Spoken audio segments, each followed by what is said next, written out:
Basic గా Trump వచ్చిందంటేనే చాలు వేరే వేరే దేశాలందరికీ సుస్సు పడిపోతుంది. ఎందుకంటే ట్రంప్ ఒకసారి గెలిచిందంటే మనం ఎట్లా పంజాబ్ ఇస్రాయలీ అనే ప్లాన్ తో వస్తుంది. ఇల్లీగల్ గా మైగ్రేట్ వచ్చిన వాళ్ళని గో బ్యాక్ ఇండియా అనే హ్యాష్ ట్యాగ్ కూడా వైరల్ అవుతుంది. సో ఇప్పుడు కూడా ట్రంప్ అదే ప్లాన్ తో వచ్చి ఇండియాని టార్గెట్ చేసింది.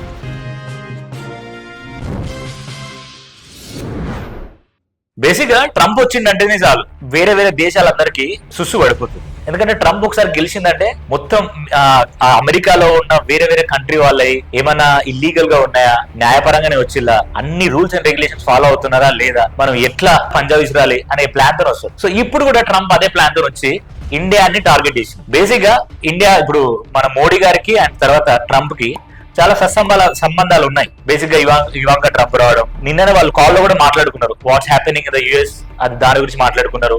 అండ్ ఇక్కడ నుంచి ఇండియా నుంచి మైగ్రేట్ అయిన పీపుల్ యుఎస్ కి వెళ్ళి అక్కడ జాబ్ చేసే వాళ్ళు, చదువుకునే వాళ్ళు ఏం చేస్తున్నారు, ఏం చేస్తే బాగుంటది. ఇప్పుడు ఏదైతే ట్రంప్ తీసుకున్న నిర్ణయం ఉందో ఇల్లీగల్ గా మైగ్రేట్ వచ్చిన వాళ్ళని గో బ్యాక్ ఇండియా అనే హ్యాష్ ట్యాగ్ కూడా వైరల్ అవుతుంది. ఏం లేదు, ఇప్పుడు మన భారతదేశంలోకి ఎవడన్నా వచ్చిండు, వేరే దేశం నుండి వచ్చిండు. ఆ వేరే దేశం నుండి వచ్చినోడు ఇల్లీగల్ వచ్చాడే అనుకోండి, దొంగ పాస్పోర్టో లేకపోతే దొంగ సర్టిఫికేట్స్ పెట్టి మన ఇండియాలోకి వచ్చింది.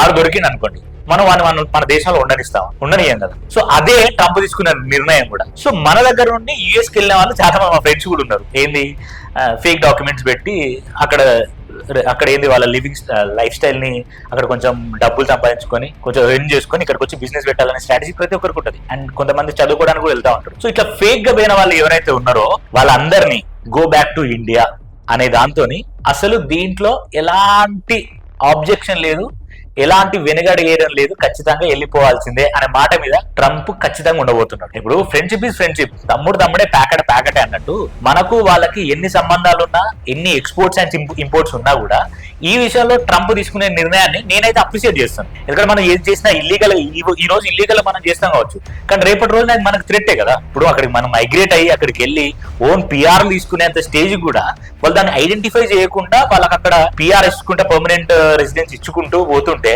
వాళ్ళ ఇన్కమ్ కూడా జనరేట్ అవ్వదు. వాళ్ళ ఇన్కమ్ ఏదైతే జనరేట్ అవుతుందో వాళ్ళ కంట్రీకి యూజ్ అవ్వదు.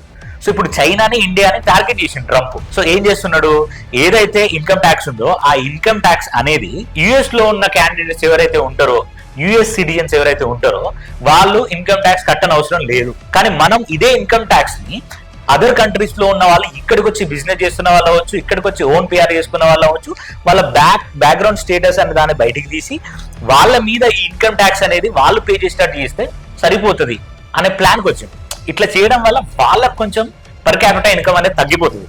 బట్ బేసిక్ ఏమవుతుంది అంటే ఈ జనరేటింగ్ ఆఫ్ ఇన్కమ్ ని యుఎస్ వాళ్ళ మీద బర్డెన్ పడకుండా ఎవరైతే చాలా ఎక్కువ జనాభా వేరే వేరే కంట్రీల్లో ఉన్న వాళ్ళు యుఎస్ లో ఉన్నారో వాళ్ళ మీద ఈ ఆదాయ పన్ను అనేది వాళ్ళ మీద వేస్తే, ఆ బర్డెన్ వాళ్ళ మీద వేస్తే ఎవరైతే మైగ్రేట్ అయిపోయిన వాళ్ళు ఉంటారో వాళ్ళు దొంగతనంగా ఉండకుండా వ్యాలిడ్ ప్రూఫ్స్ తోని ఆధారాలతోని వచ్చి ఉంటారు. కాబట్టి then it will be easy for our country అని ఆ ఇనిషియేటివ్ తీసుకొని ట్రంప్ ఈ ప్లాన్ వేసాడు. సో ఏదైతే ట్రంప్ తీసుకున్న ఐడియా ఫేక్ డాక్యుమెంట్స్ పెట్టి ఇట్లా పోయి మైగ్రేట్ అయ్యి అక్కడ పని చేసుకుంటున్నారో వాళ్ళందరినీ పంపిస్తేనే బెటర్ అని చెప్పేసి నాకు కూడా అనిపిస్తుంది.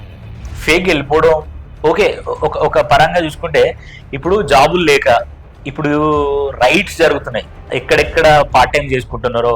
బేసిక్ గా మన వాళ్ళందరూ అక్కడికి వెళ్ళిందంటే ఎడ్యుకేషన్ పరంగా పోయినా కూడా వాళ్ళకి వర్క్ వీసా కూడా ఉంటుంది. ఆ వర్క్ వీసా పరంగా కొన్ని జాబ్స్ చేసుకుంటూ ఉంటారు. కొంతమంది ఫేక్ డాక్యుమెంట్స్ పెట్టి కాలేజీ పోకుండా పని చేసుకుంటూ ఉంటారు. సో వాళ్ళకి ఇప్పుడు పెద్ద బాధ వచ్చేసి వర్క్ వెళ్ళడం మానేసిల్లు.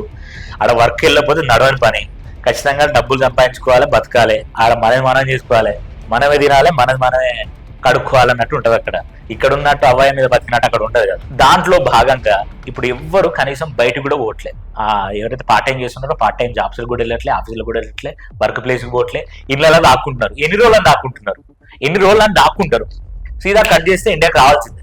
సో ఎవరైతే మీ ఫ్రెండ్స్ అండ్ ఫ్యామిలీస్ లో ఇట్లా ఫేక్ డాక్యుమెంట్స్ పెట్టి వ్యాలిడ్ ప్రూఫ్స్ లేకుండా దొంగతనంగా పోయి మైగ్రేట్ అయ్యి యుఎస్ లో ఉంటున్నారో వాళ్ళందరినీ తిరిగి యుఎస్ కి రప్పించుకొని వాళ్ళ టాలెంట్ ఏదో ఇక్కడ చూపించి మన భారతదేశాన్ని, మన భారతదేశంలో ఉన్న సంపదని, మన భారతదేశంలో ఉన్న రిసోర్స్ ని యూజ్ చేసుకొని ఆ డెవలప్మెంట్ ఏదో అది ఇక్కడే చేసుకొని ఇక్కడే ఉంటే బాగుంటది.